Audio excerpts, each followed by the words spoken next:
Hello and welcome back to the third and last episode of Let's Talk Human Rights, the vodcast. I am your host, Masechaba Masemola, wa-Mdaka. Our episode today is titled Opposition Politics and Inclusive Governance in Africa under Strongman Rule. Political power in Africa has often favored dominance over power sharing. Liberation movements, once seen as guardians of freedom, have in many cases grown entitled, enabling strong men and entrench themselves in power. This raises a central question. What chance does inclusive and participatory governance have under such conditions? I am pleased to host my three guests today in studio. Our discussion will center on analyzing the present and future ramifications of strongman politics at the nexus of national governance, participatory democratic structures, and the efficacy of opposition groups. Chepkorir Sambu is a Kenyan lawyer and researcher on conflict, peace, and politics in Eastern Africa. She teaches at Kabarak University and her work informs regional policy. She previously co-led a Sudan-led project at the World Peace Foundation and holds a master's in law and diplomacy from the Fletcher School in the United States of America. Tshepiso Msimanga is the Democratic Alliance Gauteng Provincial leader and leader of the official opposition in South Africa. A former executive mayor of Tshwane, the city of Tshwane, he has held several roles in the Gauteng legislature. He holds a marketing and accounting qualification and previously worked at Ask Africa and the Liberian Embassy. Agnes Valérie Ebo'o is an international law expert who specializes in human rights, governance, accountability in West Africa and Central Africa specifically. A trained jurist in civil law and common law, and a development professional with over 20 years of experience providing technical assistance in national, African, and multilateral institutions such as the European Union and African Union. And this is in fragile and post-conflict Cameroon, West and Central Africa primarily. Work has focused on the nexus of rights-based approach to governance and international law, with particular interest in national causes of conflict, criminality and instability, including human rights violations, inequality, and citizenship. Agnes, Solly, and Chep, I will be referring to you as Chep for this episode. Thank you so much for being with me in the studio, and I really am looking forward to us deliberating on this very important issue, which is really prevalent on our continent today. Agnes, I would like to start with you. How do legal and administrative hurdles, such as restricting freedom of assembly and media, manipulating electoral laws, and weaponizing the judiciary, hinder democratic processes and opposition? I'd like to speak specifically now to the case of Cameroon having just come out of a very highly contested and, dare I say, much talked about and infamous election. Seeing that the opposition leader Issa Chiroma Bakary as well as Barrister Agbo Balankongo are currently in exile. Thank you, and thank you for having me. I think that we need to look at things from a historical perspective, especially in Cameroon and other Francophone countries. The strongman, syndrome came from our history of the post-colonial context. We inherited a system that was quite brutal and focused on a police state initially. So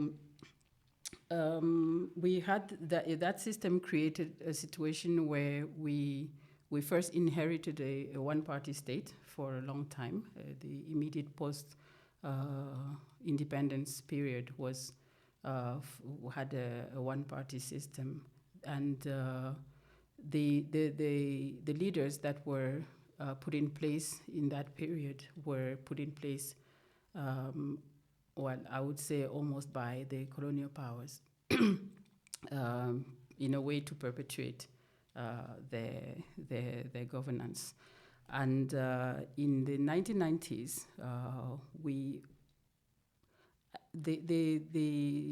the multi-party system that we got at that time wasn't necessarily homegrown as such, or at least wasn't organic, because it was if you know a bit of the history of the Francophone countries with France, the relationship was the French president called a meeting or a conference in a place called La Baule, and that's the famous La Baule speech, where he invited the Francophone countries to embrace multipartism. And this is where basically the leaders that we had in the 1990s came from. But the thing with the strongman, or at least specifically in the case of Cameroon, the president we have now, but we find the same situation almost across Central Africa especially, was that first, it was unexpected for them to have opposition, and they were used to, it was meant to be a continuation. But it was also maybe a trade-off to stay in power, to accept, to move into a situation where you had opposition parties. So you then did get, but the opposition parties, especially when you spend so much time with one person or one system, is that they would inevitably come from the ruling party.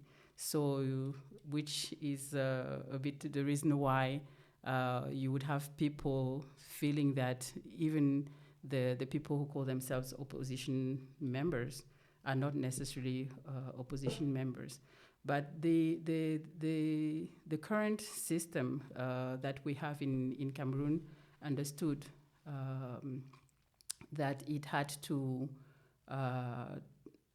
compose with those opposition parties, which for some were legitimate, real opposition and real dissent, but they also started creating their own allies and posing as opposition, and that's how you have a situation where you can manipulate the opposition, because even the electorate begins to suspect and question the credibility of that. And so in the 90s we had this, we developed these constitutions, and I think this is really where we have to focus at this point. We had these constitutions that basically gave both the citizens and the electorate and the international community what they wanted, which was we want to see human rights, we want to see governance. So we have very well-written constitutions with all the elements that are necessary for a democratic system. But in practice, you then have this situation where electoral code is basically designed to favor the long ruling party. It's only one term of voting, one cycle, so the winner basically takes all, and so the entire state apparatus is made in such a way that the vote will almost always favor the ruling party, because he has the prefect, and we basically operate a lot on the French administrative system, even for things that France itself has abandoned a long time ago. But basically, so this entire organization is made in such a way that you will almost never lose an election. And I don't know which Central African or maybe it was West African president who said you don't organize organizations to lose them. And that's really what happens, and why we can almost be sure that the system is going to be manipulated in favor of the person who has been there for a long time. And just to finish, The other thing is when you have someone who has been in power for so long, as Paul Biya, for instance, has been in Cameroon, there's this level of paternalism. People call him everything from Papa to the father to the grandfather, and really that, I mean, we maybe come back to that when we talk about the new movements and so on.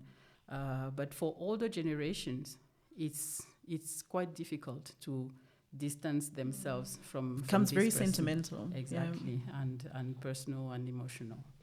Yeah. Chep, as I think about the international instruments that speak to the protection of rights and how people are enfranchised to vote, looking at the human factor, to what extent do strongman regimes and their actions counteract the fulfillment of civil, political rights as well as the economic, social, and cultural rights? Thank you so much, Chaba. Before I answer that, I just want to piggyback on what Agnes has said on paternalism. It's very interesting because I've struggled with this idea of calling Samia Suluhu in Tanzania Mama. You know, she, and that's been there since she started. Since she started, it's, I don't know, it feels very weird to call politicians Mama in Kenya, even though this is a bit of a sensitive topic. Raila Odinga was referred to as Baba very predominantly. But on to your question. I like the historical context that she has started with because it really explains this I don't know what to call it, this problem of strongman politics in Africa. So strong men and women now are people who know that they wield power in a way that limits, participation, good governance, and every form of just democracy. And so because they know that they're trying to get their way in a very authoritarian way, the biggest problem is they're afraid. They're afraid every day that, someone might try to topple me, something might happen. So as a response to that fear, they undertake specific actions that end up limiting political, cultural rights, economic, social, and civil rights as well. So one of the first things I've seen throughout the continent, but also in the wider Eastern Africa, is that the first step is normally to try to centralize governance. Because when there's decentralization, there's a lot of room for dissent, whether you like it or not. There's a lot of room for diversity of opinions and power sharing or resources. So they want to centralize that as a way of stifling opposition. And when you bring in centralization, you're not just maybe using violence, or you're not just killing people, abducting, but you're also undertaking actions that limit the fulfillment of certain economic, social, and civil rights. So access to services, access to development becomes a problem because when you centralize governance, you're going to focus on specific areas of the country in terms of development. If, for example, you look at Ethiopia with Abiy Ahmed has been trying to centralize a federal system for a while. And what that has done to also save image and all the oppression and atrocities he has committed, he has undertaken a renovation of the city, Addis Ababa. So a lot of resources are being directed towards beautifying the capital city. But for people who were previously living in Addis and have since been evicted, their quality of life has gone down. So that means their social lives are going down. You have sectors like health, education collapsing slowly because of that. It's not because of, we're all experiencing hard times in Africa, but it's also because you're trying to protect yourself. And then you look at, in terms of politics in countries like Tanzania and Uganda, you find these strong men and women imprisoning the opponents or dissidents in a very large scale. In Uganda, the main opposition leader, Kiza Besije is now in prison. He was abducted when he was in Kenya. Something we're now calling cross-border collaboration among these three heads of state, Kenya, Uganda, Tanzania. So he was abducted and taken to, he's facing trial in a military court. He's not, and he's a civilian, right? And his health has been deteriorating. It's funny because we had a conversation with Agnes in the morning, and she was talking about how one of the opposition leaders in Cameroon died because he had been denied health during detention. And that to me is a form of an assassination. And then you go to Tanzania, Tundu Lissu, the main opposition leader from Chadema, as well as his deputy, who was also arrested after coming to Kenya because he had gone to Raila's, tried to go to Raila's burial, and then when he went back to Tanzania, he was arrested. When he was arrested, he had health complications and he was being denied healthcare. It took a lot of public pressure to get him released. But you see dynamics like health intersecting with politics, so political and civil rights. Yeah, I would say that, just in short, it's the fear and centralization. Yeah, I'd like to actually just come to that point when you speak about this triangulation between these three states in terms of Tanzania, Uganda, and Kenya, sort of coordinating their efforts around how they can have this level of oppression towards any form of dissidence or opposition towards them. Soli, I'd like to bring you in here. Coming from an opposition party in South Africa, how would you say opposition is fragmented or weakened by a regime using co-optation and patronage, for example, as we think about this? And at the end of the day, tempt opposition figures with positions of financial rewards. I know right now, ANC being the dominant party, but the GNU having fallen in place. Had this not happened at this juncture of South African politics, given the fact that ANC were the liberators of, I suppose, what could be described as South Africa's democracy, what could South Africa's trajectory have been had this not happened? I think we would have started seeing a deeper strongman emerging. And I'll talk to that in a moment, but I think it is important to then maybe just piggyback on what has been said. Chep and Agnes speak about the strongman and what leads to that, the fear of losing power, but also what has happened in a number of countries across Africa has been the level of corruption that is taking place, the level of looting that is taking place, and those leaders knowing that should I be removed, I stand a big chance of being prosecuted. So I'd rather stay in power for as long as I possibly can. So there is that also that element that needs to be looked at. And I think we ducked a bullet in South Africa where the state was captured. You would know of the Zondo Commission and what have come out of that talks about years and years. And there have been no ramifications. Yeah. And we'll talk to that later on. But it talks to what emerges when the liberation movements forget what the core mandate had been, and become self-centered, become inward-looking in terms of how do I enrich myself, how do I enrich those around me, and how do I hold on to power for as long as I can. Luckily in South Africa, you have a constitution that doesn't allow for that to then happen. And we would have seen as democracy matures in South Africa, how the liberation movement has actually, as Martin Meredith would have, defined it in his book. It's called the African, the State of Africa, 50 Years of Independence, and talks about how all these liberation movements go through the same cycle, if you like. They start off well, they do well, and then it gets into power that becomes corrupt.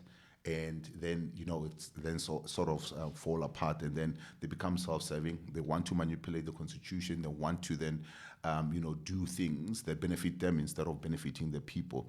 Chep speaks about what would have happened in services that would have actually then been provided by government. And we're seeing that happening in South Africa. So this is why, from an opposition perspective, we had to then say, do we want this to continue? As democracy matures in South Africa, we're seeing the decline of the ANC. I mean, they started off with a two-thirds majority at some point. They had a two-thirds majority. Now they are hardly able to then manage 40%, and it's going further and further down. And then there's the introduction of other political parties. But what we have seen, and to your question, manipulation by the governing party to then say, even those smaller parties come on board and then support us. So let's sustain this. Let's sustain what we have been doing anyway all along. As long as you vote for me, I will make sure that there's patronage coming your way. There is benefits that is coming your way. And we have been asking from a DA perspective to then say, can we allow this to happen? Because this is not going to help us to change the situation. It's going to sustain the situation. We would have had a situation, I'll give you a typical example, we would have had an increase in VAT just now in Texas. That would have just happened right now, right? And the DA says we're in government, so we're not going to allow it. If we get to be kicked out, so be it. And guess who was standing for that to happen? It was the other smaller parties who were saying, no, we want this to happen. We want to vote for this. I mean, you had BOSA, you had Rise Mzansi, you had Action SA, who were all saying they want to then vote for the increase in Texas. That talks about how people will then want to then use those votes to then continue to supplement what the leading party in government would have wanted to do and have done for a long time. But we had stood our ground and said this cannot continue to then happen.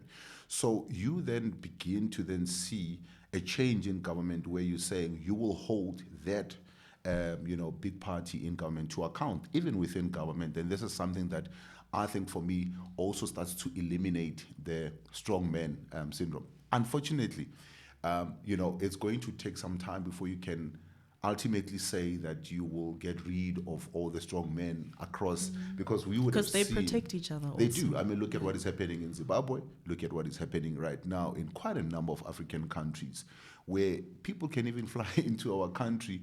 I mean, we are signatories to so many treaties that we have now broken, the same rules that we had said we would abide by. Al-Bashir was here. What happened? We should have arrested al-Bashir. What did we do?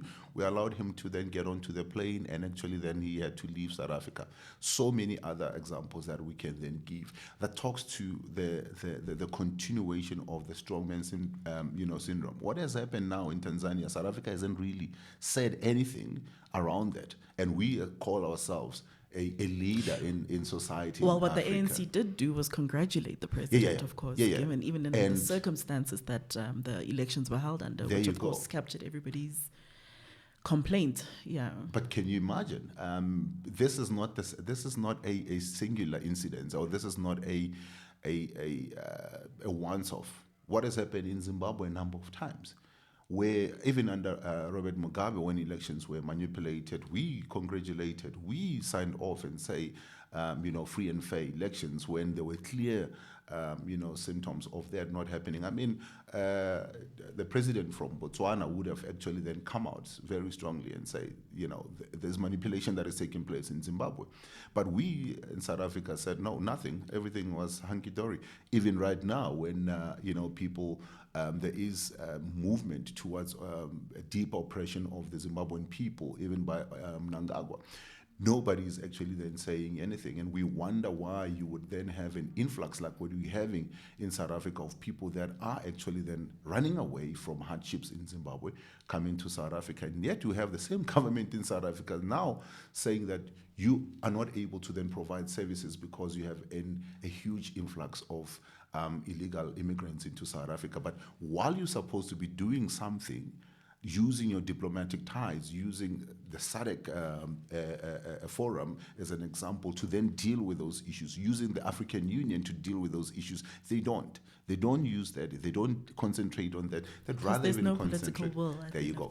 And it's at the end of the day, it's all about dealing with let me call them side issues instead of dealing with core issues that are supposed to be to the benefit of the people.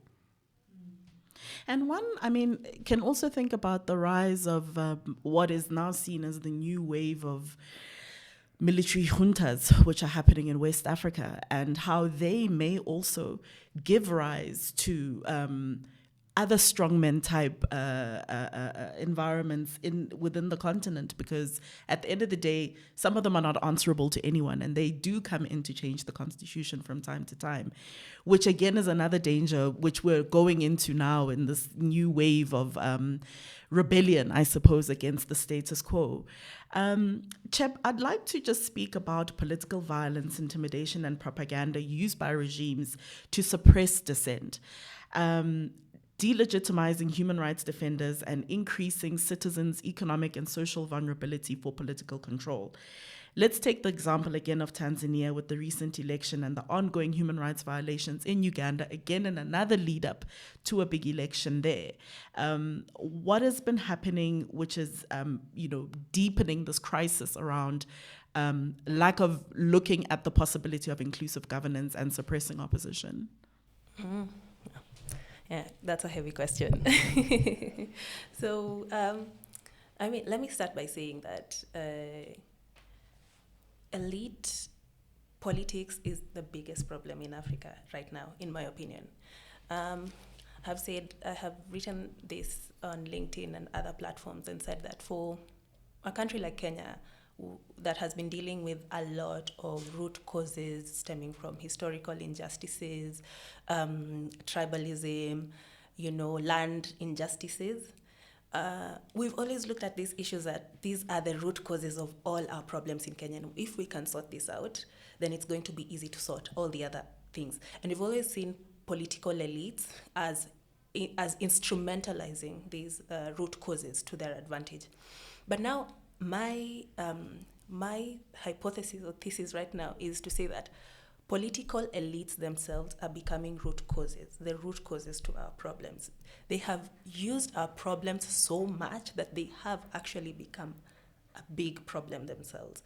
And now with this crop of leaders that have come into power in the 2010s, these ones have been a big disappointment, in my opinion. The strong men kind of politics, in my opinion, is worse because it's not grounded in any iota of ideology at all. They don't care. They only care about transactionalism and, what they can get out of power. And that is why aspects of, things that would sustain former authoritarians in Africa are not working for them. So, for example, with the exception of Museveni, I think he has managed to, balance things. But in the past, authoritarians were able to retain some sense of legitimacy.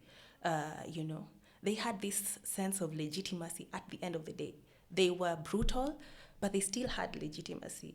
But the current ones don't have any form of legitimacy, and they don't seem to understand why they don't have legitimacy while they're suppressing people.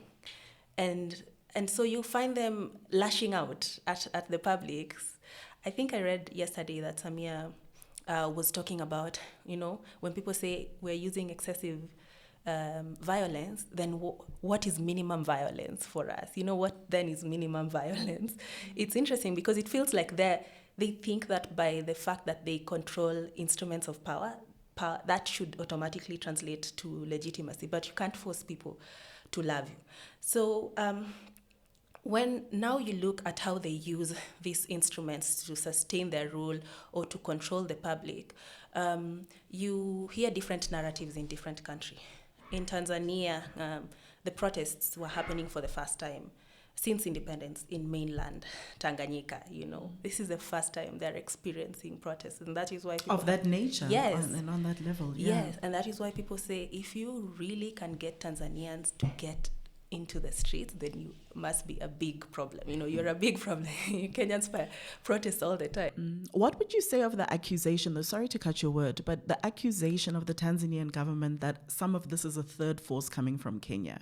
Do you think that's just blaming? There's a blame game happening here and there's no sense of ownership around the fact that people may actually just have come to the end of their tether around understanding and being tolerable of certain things?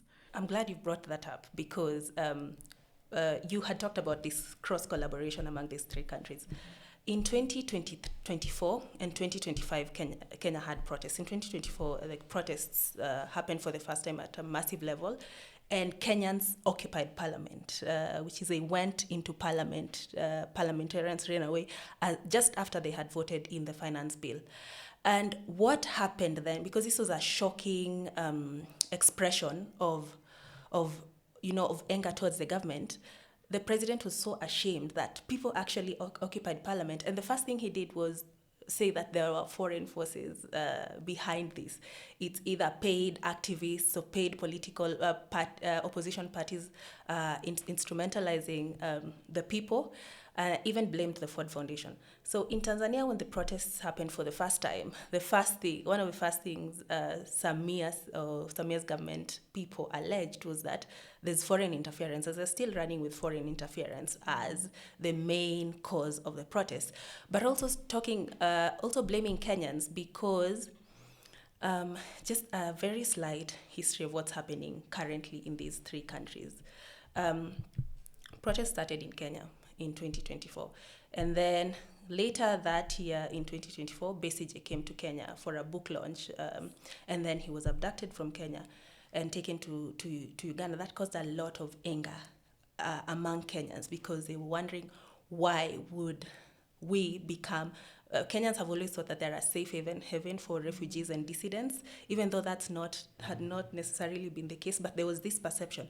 But now you have, as an unpopular president, you have helped another authoritarian get his hands on an opposition leader who is now facing, a lot of danger to his life.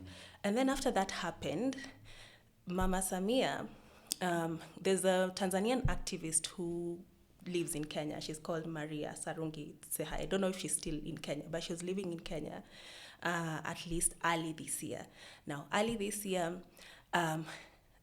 it was caught on camera by Kenyans, videoed it, because Kenyans had been so used to these abductions. So they were filming and following anyone if they see a police abducting, someone being abducted, then cars follow that car until someone is released. That's how we were protecting each other. So they saw an abduction happening, and that was caught on film. Matatu or public transports tried to block the police car, or it was not a police car, just a civilian car trying to abduct. Turns out the person who they were trying to abduct is Maria. Maria is a dissident, has been opposed to CCM, Chama Cha Mapinduzi politics. The ruling party. Yes, the ruling party's politics for a long time, and she's been operating from Kenya. So we knew that if Maria made it to the border, she was either going to get what Besigye is getting in Uganda, or even worse, because people have been disappeared, they've never been found in Tanzania. So Kenyans started talking about it online. They riled up and they were just putting pressure online, saying, "Where's Maria?" There was a hashtag and everything, and human rights activists across the continent rallied behind that. Where's Maria? Where's Maria? Maria was eventually released, and so she did not make it to the border.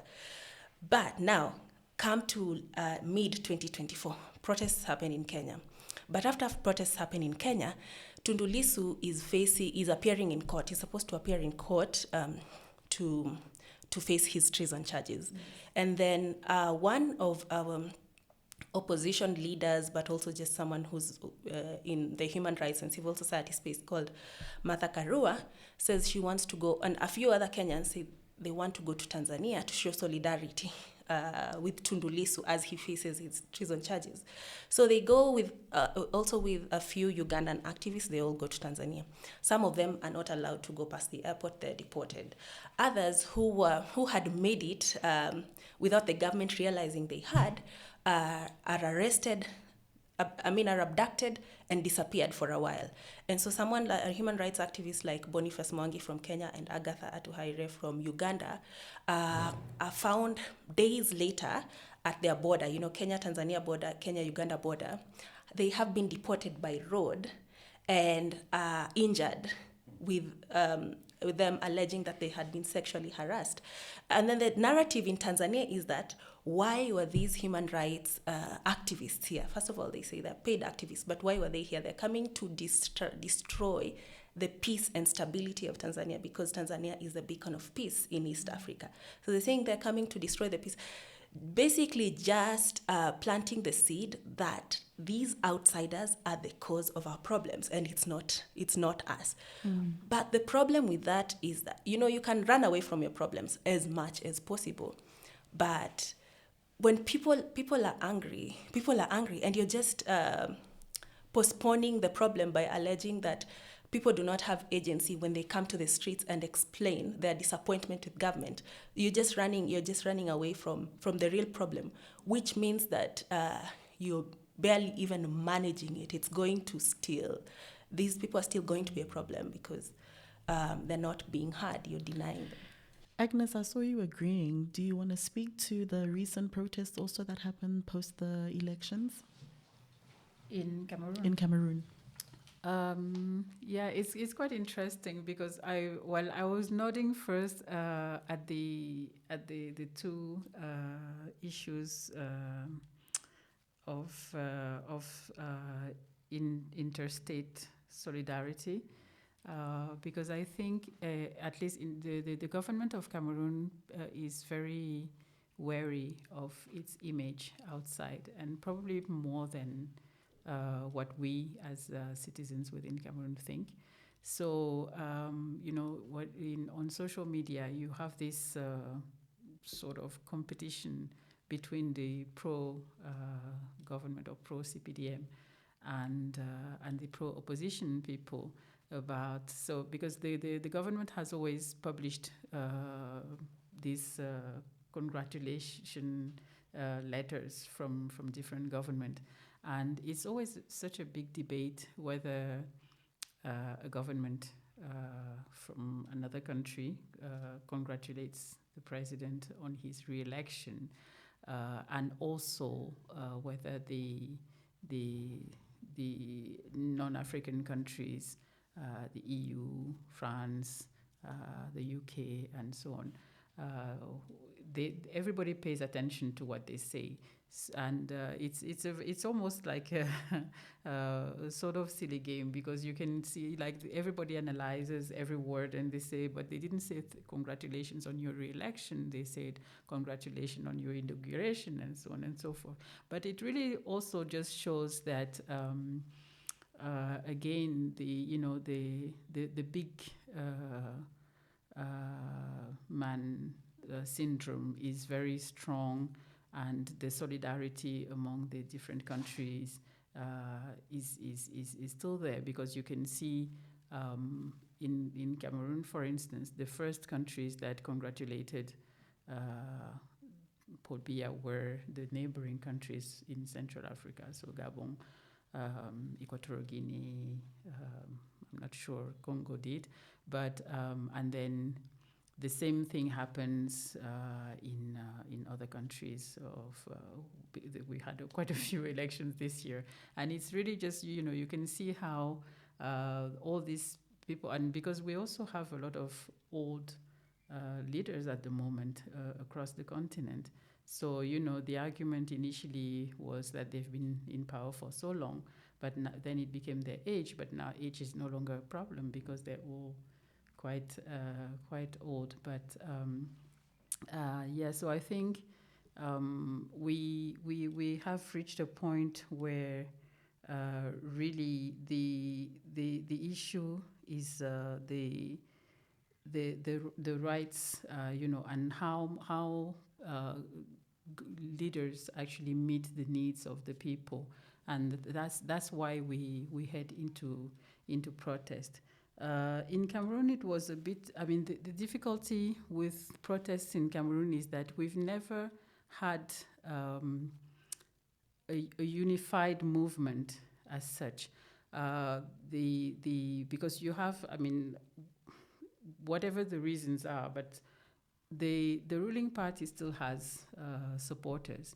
And actually, because the political elite is working very hard to renew itself, you have a lot of young people who actually do support the CPDM, because they have been benefiting from, father to children to so on, and it's really happening a lot now. Initially they were sending their kids abroad, but it's the reverse now. They keep them a lot inside, and it's the opposition, or if I can call it that the people who are not benefiting anything from government, who are actually going outside, because the elite is working on renewing itself, and how tomorrow the children are going to lead when they eventually have to lead. But the problem with the protest in Cameroon is related to that, because those pro-government or those beneficiaries don't usually protest. The protests that were met with violence recently, a lot of people did not protest because it was called by Chiroma. So people didn't want to come to appear as supporting Chiroma. So they would, it's not actually that they just stayed out. They didn't say, and what he did was, first he called for protest, and then when the protests were met with violence, he then called for ghost town. Ghost towns is basically, it's on Mondays. You stay at home. You don't, so we just basically, nothing happens, no business, no nothing. So that's why, sadly, you would find people who would, I wouldn't say justify, but at least who would say, well, as we were saying, why did you go to protest when you knew that the response would be violence? But the real question is, why should you be afraid of protesting in the first place? If we're in a democratic country, the right to protest is a constitutional right. So you shouldn't fear going out on the street to protest whatever your political inclination is. And but I think that really in Cameroon, it's a bit complex, and we haven't really reached that level of a movement of people who go and protest against the expensive cost of life or one specific cause. And it's always, and that's, I think in a way it's part of the manipulation from the government, because they know that people will always, if it's people will always try not to be seen as adopting one side. So for as long as we will not have one cause, as in Kenya from times to times, we won't really have that kind of mass movement of people protesting, because everybody wants to protect their own side or not get involved. I think we're good at not getting involved. Sally, I just want to pick up on this point about looking at opposition and the strength of opposition, especially as we think around resource deficits, low funds, and limited patronage, and how this kind of enables a strongman regime. What is the impact of opposition parties' weak grassroots connection and the lack of sustained organization on their ability to consistently mobilize and challenge ruling regimes? I think, of course, in the case of South Africa, we're different. Yeah.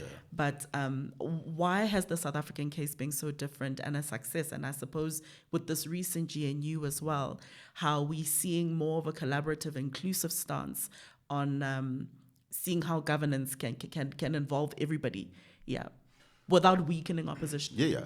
I think we dodged the bullet in South Africa in how the constitution was actually then put together, because it puts a number of checks and balances in place. When you want to then do certain things, you do have Chapter 9 institutions that is enabled by the Constitution. You have Section 21 entities that are enabled by the Constitution that is able to then keep the governing party in check. And I could say that to a great extent, you still have a very functional judicial system. You still have a very functional media that is able to then keep checks in, give government in checks. But also one important thing that you do have is that you still have a very, very proactive private sector that gets involved. So a whole lot of political parties, and this is now why we have the Political Party Funding Act that looks in terms of how you get your money and all of the who funds you and all of that. And we do that for a number of reasons, because money has always flown into political parties, but in most cases it has been for manipulative purposes. So I'm funding you so that I can get a certain thing out of you when you're in government, or I can push a certain agenda or get contracts or whatever the case is. But we've now gone as far as to then say we now need to then know who is funding who. But internally as well, from a government perspective, is that political parties in government are allowed to have a certain amount so that they're able to then sustain what we call constituency work. So every political party in parliament or in the legislature would get a certain allowance, which then enables them to be able to then go and do constituency work, which in most cases relate to campaigning, if you'd like. So that helps in terms of ensuring that there is sustained somewhat the presence of all political parties. But the sad part is that it's done on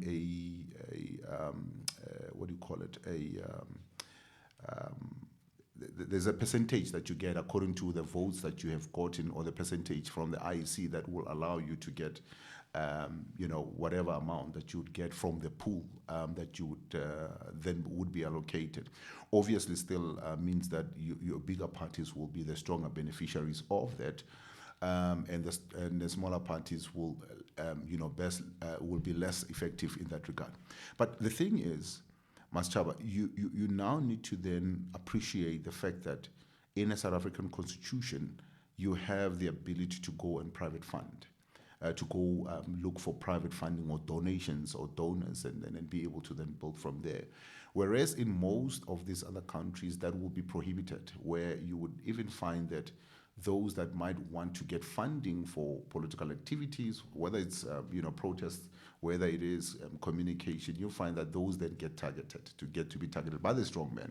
So it talks about the change that we must seek for within the system itself, i.e. the constitution itself. Is the constitution able to protect organizations? Is the system conducive enough for us to be able to then hold the strongmen to account? Strongmen can only remain strongmen if there's nothing that is holding them accountable, or something that breaks them down a little bit, so that they're able to then bend.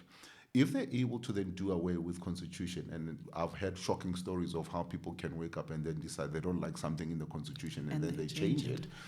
In South Africa, that doesn't happen. For the fact that if you want to change the constitution, you need the 2/3 majority. And this is why you have then the opposition then coming into play. And I think this is why I said earlier on that we have dodged a bullet in South Africa, in the sense that we were able to, build into the constitution certain things that keeps the party in check. And also the fact that the constitution of South Africa doesn't allow for willy-nilly changes, doesn't allow for president to be an entrenched strongman. You have an organization that used to be an entrenched strongman. I mean, this goes back 70 years into South Africa, because you had 40 years of the apartheid government, national party rule, which was one party state. Then you had another one party state for 30 years, which was the African National Congress. So you had 70 years of that, and now that is changing, where democracy is maturing, and then you're able to then weaken the dominance of one organization. And the dominance of one organization weakened means that you will then have many more voices that are able to then come through.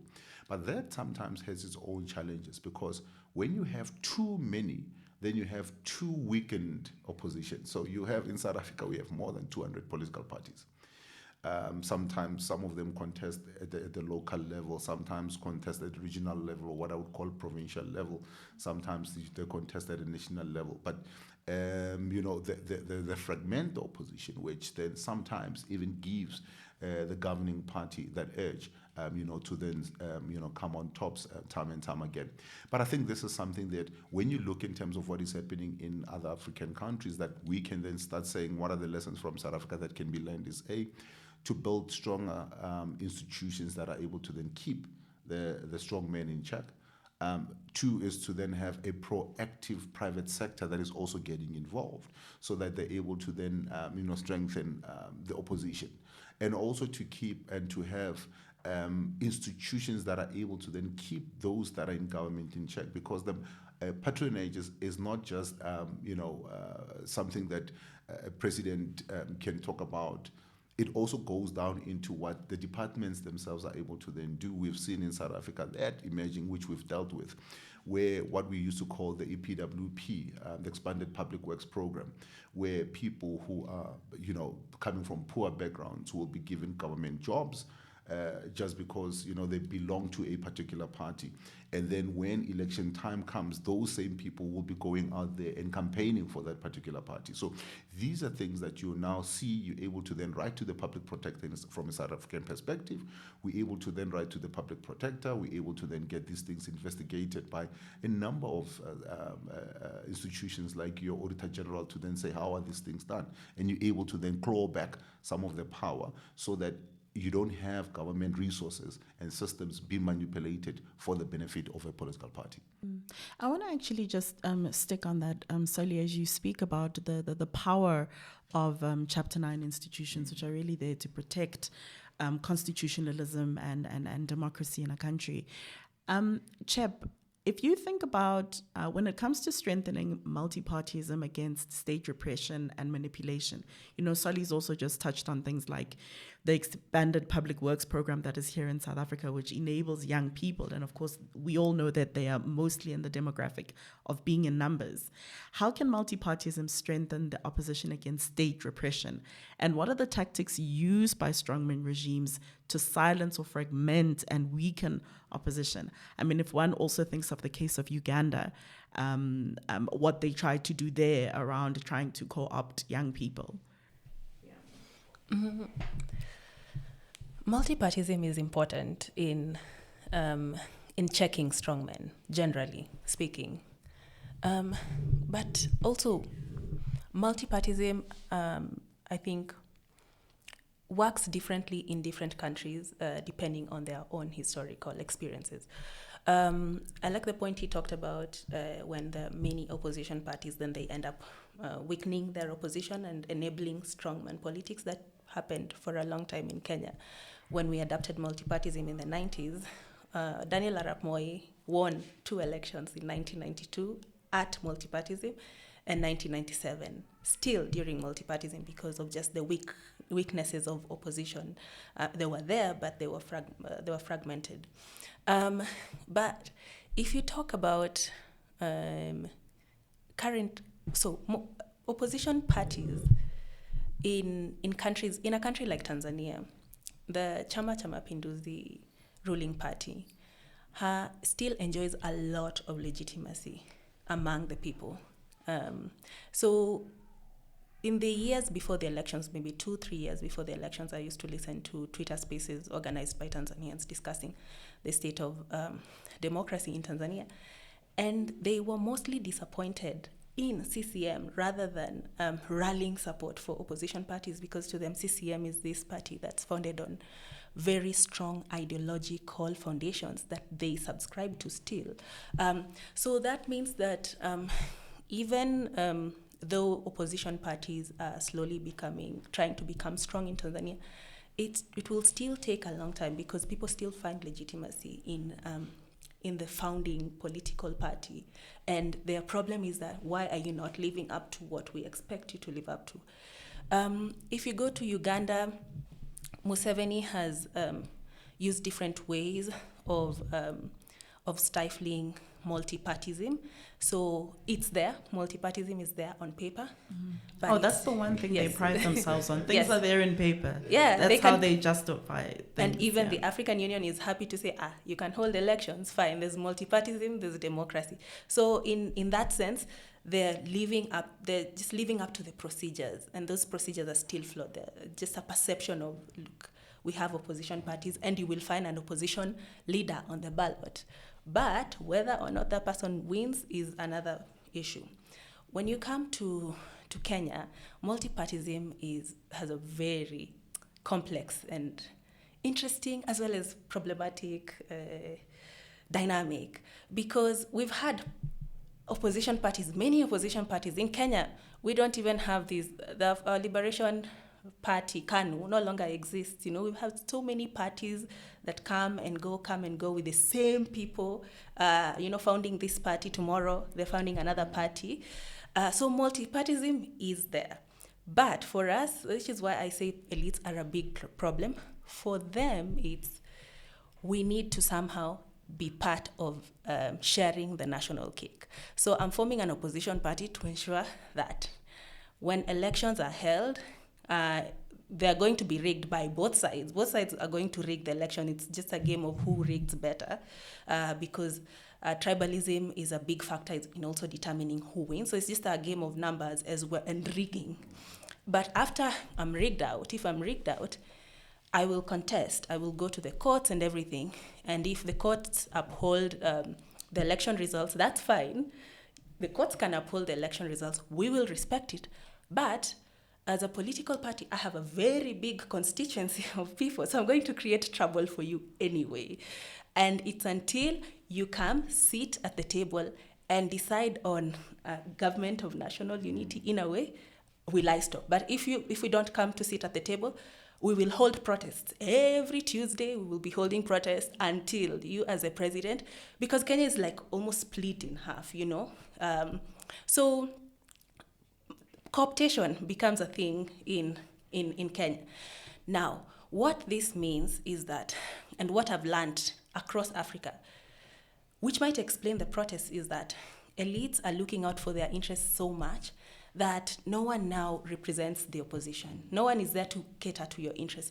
So if we protested last year in Kenya, and the next thing is Raila, who was not even part of the protest, sat down with Ruto, decided on how they're uniting Kenya when he was not a factor in the protest. And so the long-standing opposition comes together with government, they share seats and everything, and they're trying to say that this is how we lower the temperatures in the country and reconcile. But they're no longer representing the interests of people, because you have a huge youth population in Kenya. They're saying we're going to be, I don't know how many, 3 billion or 5 billion in 2050. You have a huge population of young people. And then you have these elites who've been in power for a very long time. They're so detached with the problems people are facing, and there's no credible opposition to represent the interests of the people. There really isn't. So what the most natural reaction, the most organic reaction, unfortunately in my case, unfortunately for them, but fortunately for us, is that young people are going to rise up. They're going to protest, and that's why you see protests in Kenya, see protests in Tanzania, see protests in Madagascar, because now the people have become the opposition themselves. They've had to step in. One last thing is that in Kenya's case, he was talking about the constitution in South Africa and how it has all these safeguards. In Kenya, it's the same thing, and I think our constitution did benchmark with South Africa's constitution. So our constitution, because of our history of strongman politics, a lot of centralization in government, decided to put in so many safeguards to ensure that even if the opposition is co-opted, there's still these other institutions that can check the government. So our constitution does not even provide for an official opposition, but there's nothing like an opposition party. It's just, we will put safeguards in parliament, in the judiciary, in independent commissions, in constitutional commissions. We'll keep different ways of checking the people. But most importantly, our constitution had a lot of public participation when it was being drafted.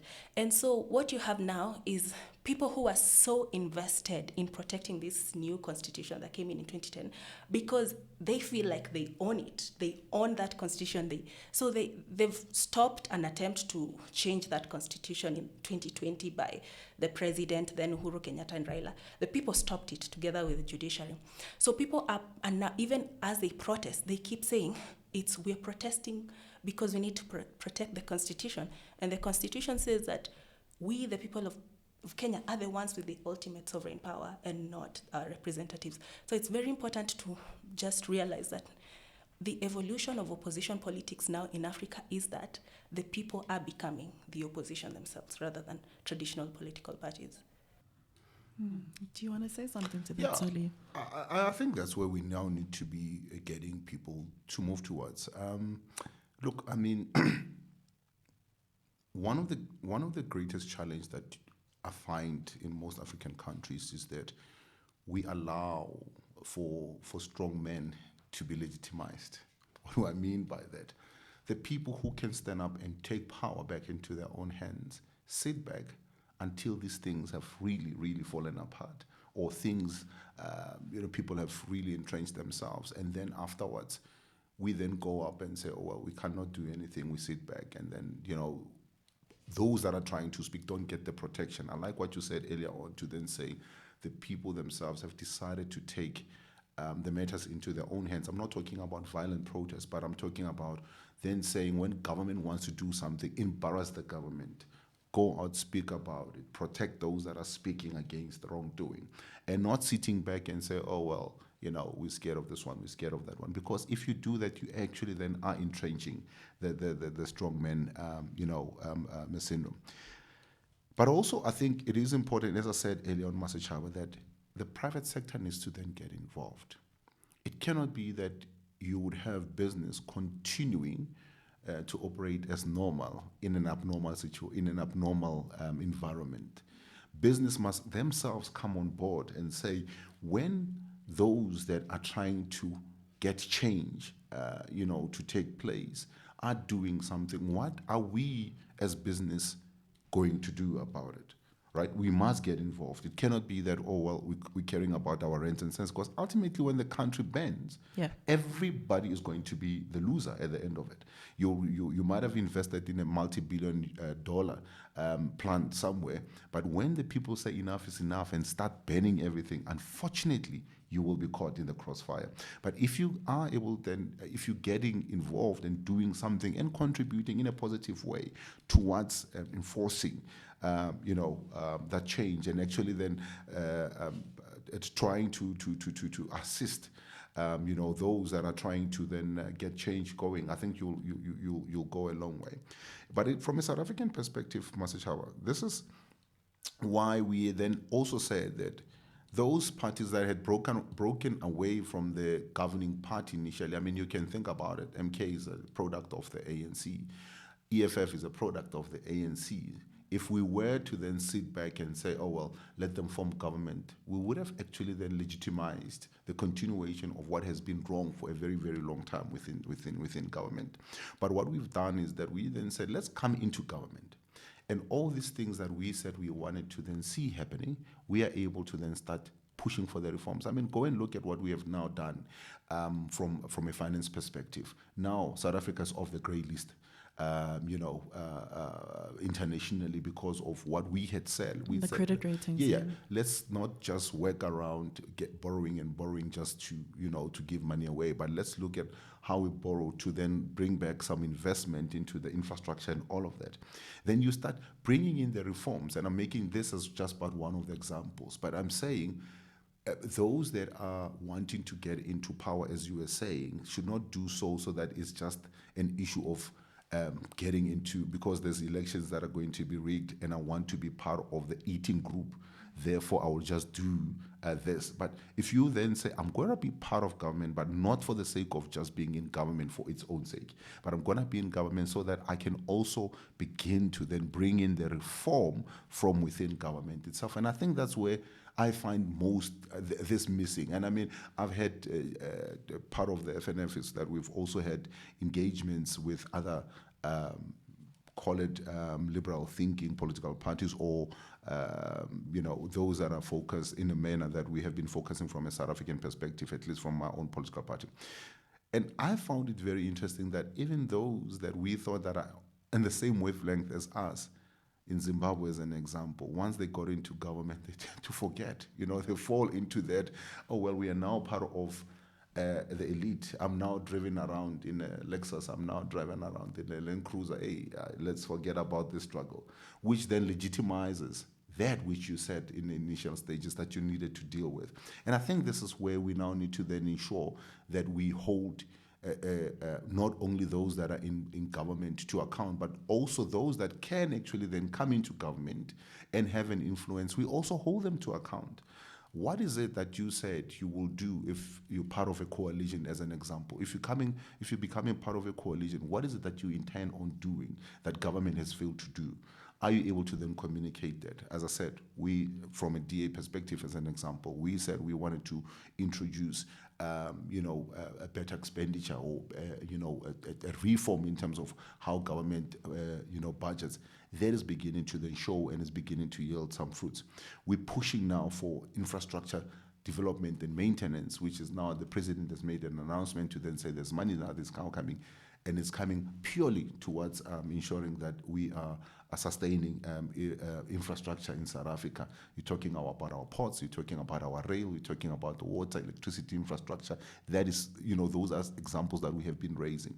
So that tells you that even when you say that you're going to join into government, you should not join into government for the sake of just being part of the elite, but you join into government to bring in the reforms. So when you then say you have opposition leaders that, create chaos so that they can be part of the cake eating, but are not going to be bringing anything tangible on the table that begins to then reform the system, the question that you should be asking is it really worth it?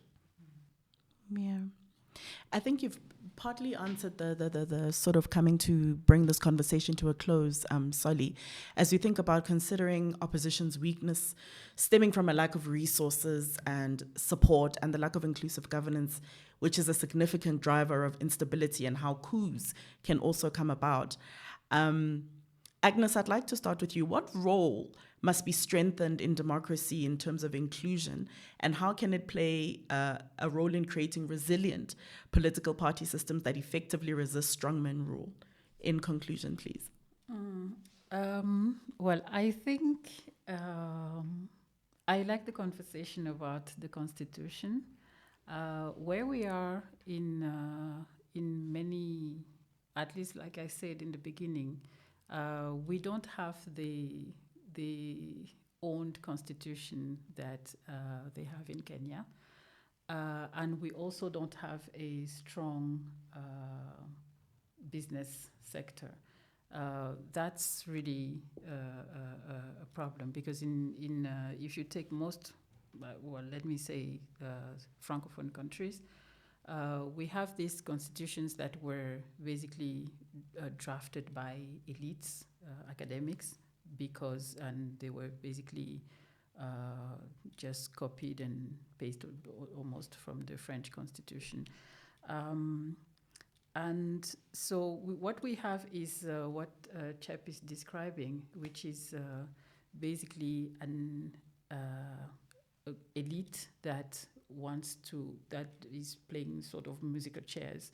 And I think, unfortunately, at least that's my opinion, Chiroma was an instrument to legitimizing Paul Biya's victory, because if you look at the percentage he got, it was 50 something, which is very different from the previous scores that he's had. And that's what a lot of people had been saying. And even the people who supported Chiroma, for instance, when they announced that they were running with his candidacy, they said it's not about him, it's about him being part of the, him being an insider, and he knows how to combat this government and how to basically break it. But the reality is that he wasn't that, because the argument used against him was that not only had he been there, but the entire political system is very corrupt, and he has a few corruption cases against him, which makes it very difficult for him to come across as a legitimate opposition person. But in terms of where we can go, I think the private sector is where we have a serious problem, because we don't actually have a private sector.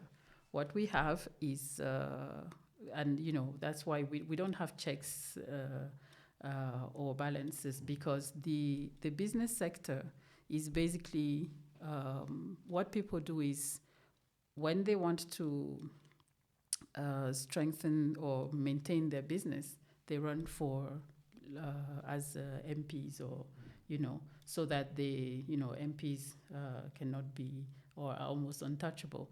So they protect their businesses, and so you have a situation where you then don't have the context of South Africa, where if business says this has to stop, it will stop. Because our businesses are also our politicians. Even the funding or the financing of political parties, or mostly CPDM, is issue.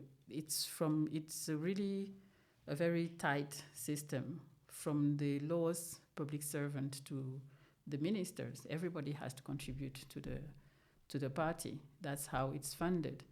And if you don't, you will not get a promotion, whether you are an academic or just an ordinary public servant or a minister. You will be removed at the next government cabinet reshuffle and so on.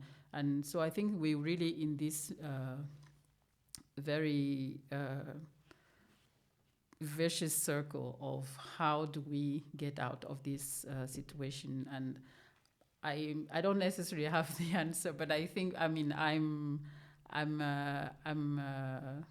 a legalist in many ways and pragmatic in others, but I still naively believe in a constitutional system, not the one that we have, because we have a constitutional system that is built around a strong president. Mm-hmm. So whether it's Paul Biya or someone else, when whoever becomes president, it still would be a very strong presidential system. That's how our constitutions are made.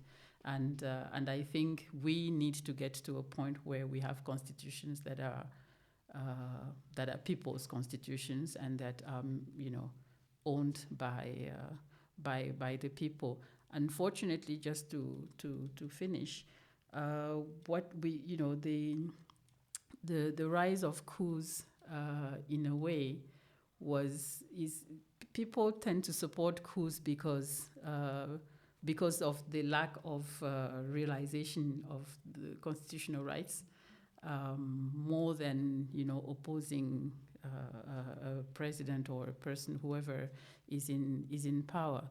But as we have seen with the new, whether you take Gabon or Guinea-Bissau a few weeks ago, the system has also understood that. So just in the same way they created all these micro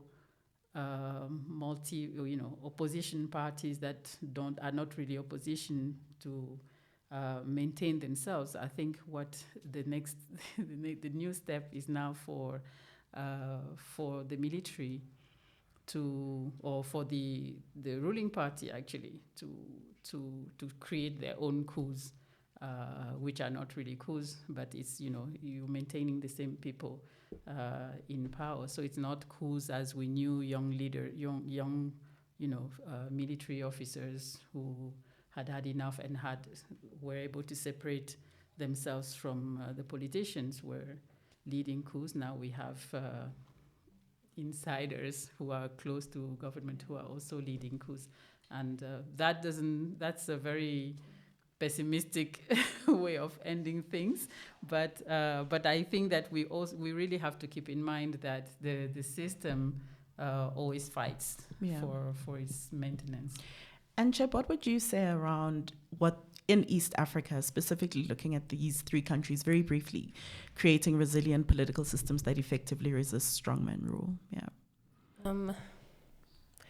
It's hard. I mean, I think there's this idea about regional economic blocks now. For countries like, especially Tanzania, which is a very unique case, it's a case where the ruling party that has sustained legitimacy for a long time is now becoming the problem. And look at Tanzania, felt like it was a one-party state de facto. Because, the ruling party has been in power since independence, and now you don't know what to do. We're having these conversations with some of my colleagues about what is the way forward for Tanzania. Some people are talking about, let's try transitional justice, but if you want a transitional justice mechanism or process, you need to have a strong opposition or a strong political elite, whether that opposition elite is taking advantage of the system, but basically someone strong enough to challenge the president and check that system. Some people are talking about dialogue. I saw the Mbeki Foundation statement talked about dialogue. But also in a dialogue, it's hard to have a dialogue with when the oppression is like this. It's very straight. It's government towards the people.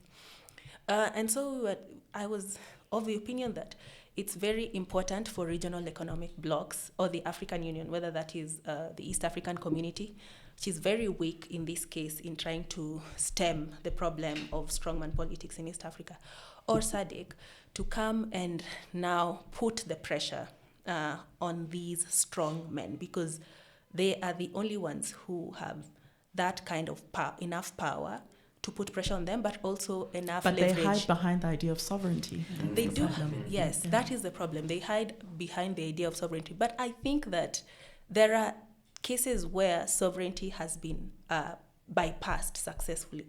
So if you look at Kenya in 2007, I think the 2007-2008 elections that ended in post-election violence is a very good example of when African multilateral institutions were at their best in intervening and getting the country out of, chaos or out of a situation where we would get out of hand. So you had the East African Community, active Jakaya Kikwete and the former President Benjamin Mkapa collaborating, trying initially, and then the African Union bringing in Kofi Annan, who was helped by these other big political figures around Africa with legitimacy to come and get these two to negotiate and put pressure to these two principles to calm the tensions in the country and chart a better path forward. And in many ways, that mediation fast-tracked our constitutional process that had been ongoing for 20 years before.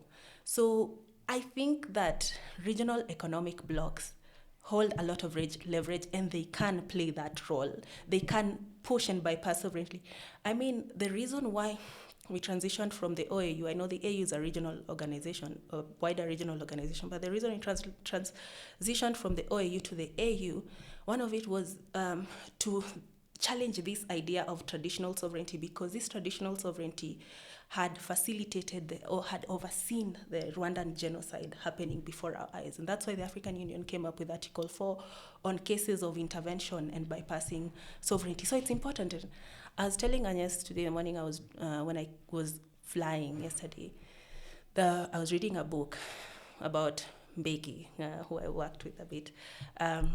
And Mamdani in the forward, Mahmoud Mamdani talks about how the role Mbeki played in preventing regime change in Zimbabwe, because external, Britain and other big capital had tried to facilitate regime change in Zimbabwe.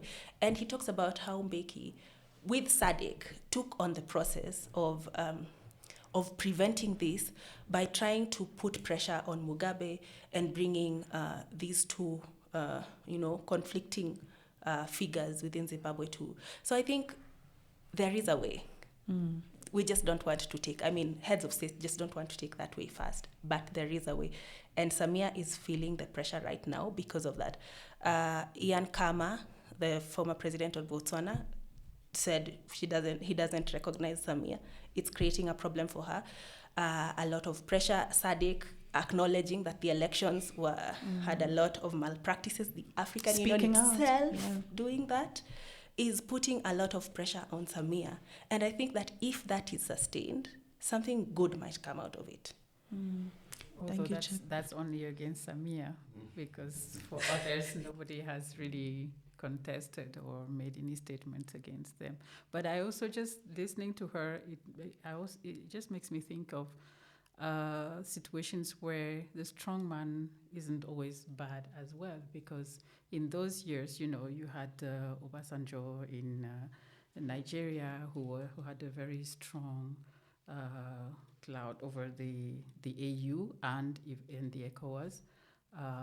And the reason why we actually don't have this strength in regional economic communities today is because we don't have these strong men. Even in Mali, ATT was, and others. So I think we also have to nuance what we describe as a strong man. But I think, like you said outside, it's also because those strong men who had a positive influence had been very intentional and were, came from It struggles. was a different time. Yeah. Yes. It wasn't just people who sustained themselves in power for the sake of being in power. The original idea of liberation at the time.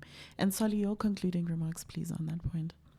Well, there's quite a number of facets around this. I mean, we have to redefine what the African Union's mission is, and its role in making sure that Africa, like what you look at what the EU is actually then trying to do for Europe, are we having the same here? Or are we having strong men that are coming around the table and say, this is my part of the cake, that is your part of the cake, how do you help me to protect mine, how do I help you to protect yours? To the detriment of the citizens at the end of the day. I think that's the first thing that we're going to need to then look into.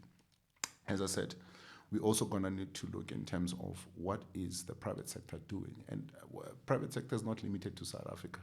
You have South African companies that are invested in some of these countries. You have some of the multi-international or the international companies that are invested in these countries. What is their role in all of this thing that they should be playing? But you also have an issue around education, civic education, that I still feel hasn't really been done properly from an African perspective. And I always listen when people say they are angry at a political party that is failing to deliver, but failing to understand that I can exercise a different voice. And maybe sometimes an issue of people not feeling that somebody else is talking to them.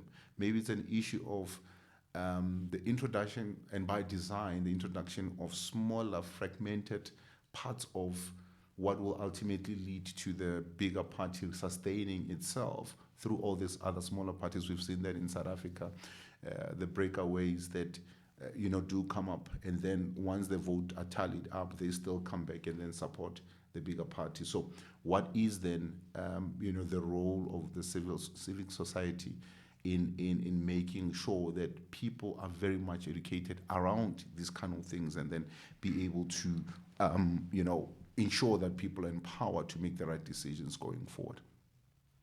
But I think from an economic cluster as well, you talk about SADC, you talk about the ECOWAS and all of that. What pressure can we then put on these governments? Because they cannot sustain themselves, they cannot operate in a vacuum. Zimbabwe cannot operate without South Africa. They cannot operate without Botswana. They cannot operate without Zambia and all of that.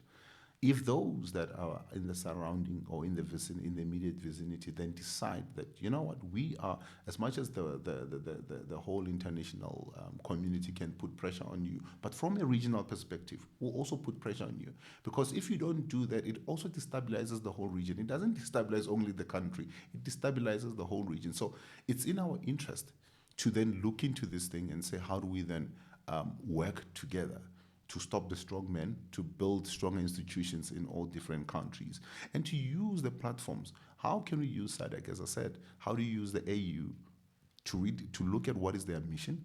How do you look at SADC? How do you look at ECOWAS to look at what each and every country that is an affiliate of that particular country is looking at doing? You talk about infiltrating and dealing with the issue of sovereignty.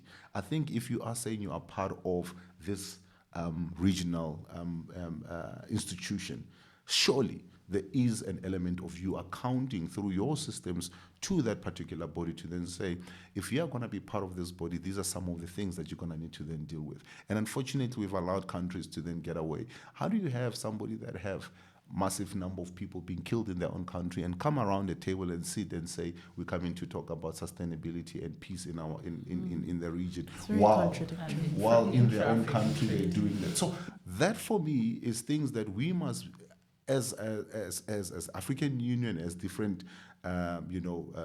economic clusters, need to then sit and say, we will not allow you to sit around the same table lest you deal with these things in your country. These are the recommendations that we're going to be putting there, and then it talks to the issues of the sovereignty. And I cannot hide behind the issue of sovereignty, because then I cannot then use the same nonsense that is happening in my country and go and sit around that same table with others who are then trying to ensure that things are happening. So for me, this is where the crux of the matter is. You can weaken and kill the strongman syndrome by having very strong institutions, and I'm not talking about institutions only within the country, but I'm talking institutions, regional institutions as well, and also global institutions that are able to then play a bigger part.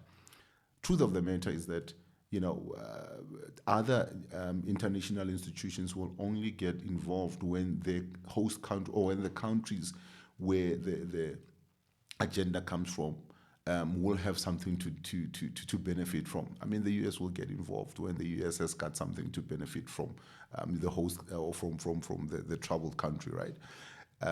You would have certain countries also get involved when they know that there is a benefit for them. But we, as from a regional perspective, we now need to then say, a working Africa is good for all Africans.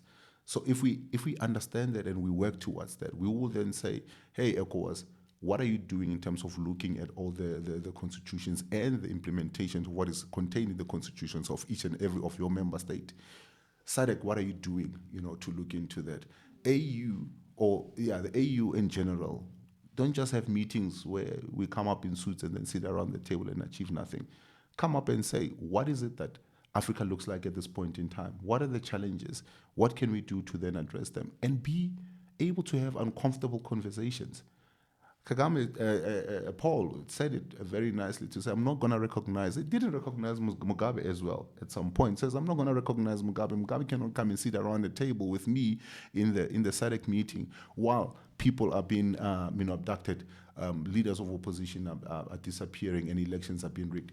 Why can't we have more leaders doing the same thing? Because if you do that, then you're able to then deal with the challenges that we're sitting. And I think this is where I want to leave it. Just one last sentence. Honestly, sorry. One last sentence. I think as Africans, it's high time we became very interested in regional institutions. The African Union and REX, we've just been keeping our hands off and being in resignation that, the AU is a toothless dog and that's it, and becoming indifferent because of that.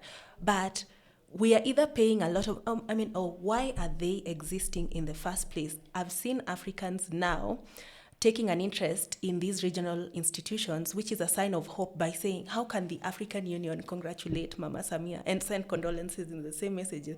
How is the spokesperson of the African Union Commission chair cruising in a jet from Angola back to Addis when there's a whole civil war, not even internationalized war happening in Sudan, and people are dying of famine, and the African Union has done nothing about it?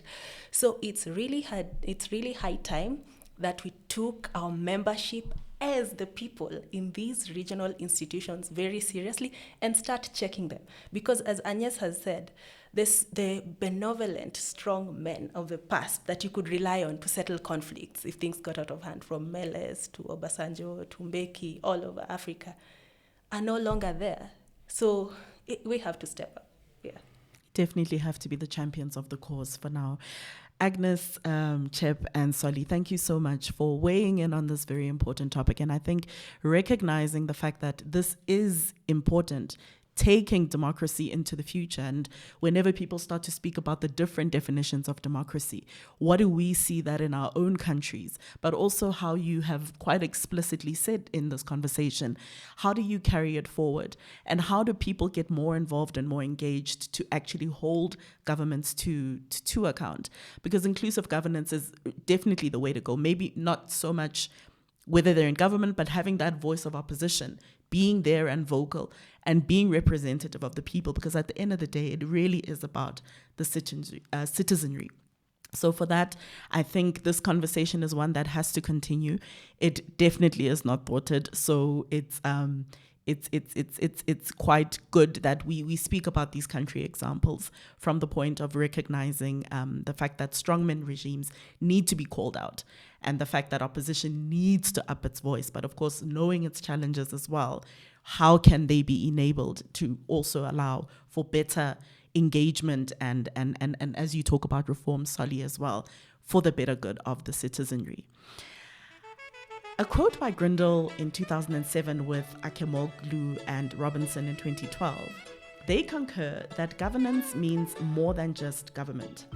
It embodies the set of institutions or rules of the game, both formal and informal, that shape access and participation and influence in political structures and processes, including parliaments, public sector organizations, electoral processes, legal systems, and institutions. And that is where we will leave it for today. My right, your right, our right. Humanity continues always to be for us all. This has been the third episode of the first season of the Let's Talk Human Rights, the vodcast, the Africa FNF platform exploring various human rights issues.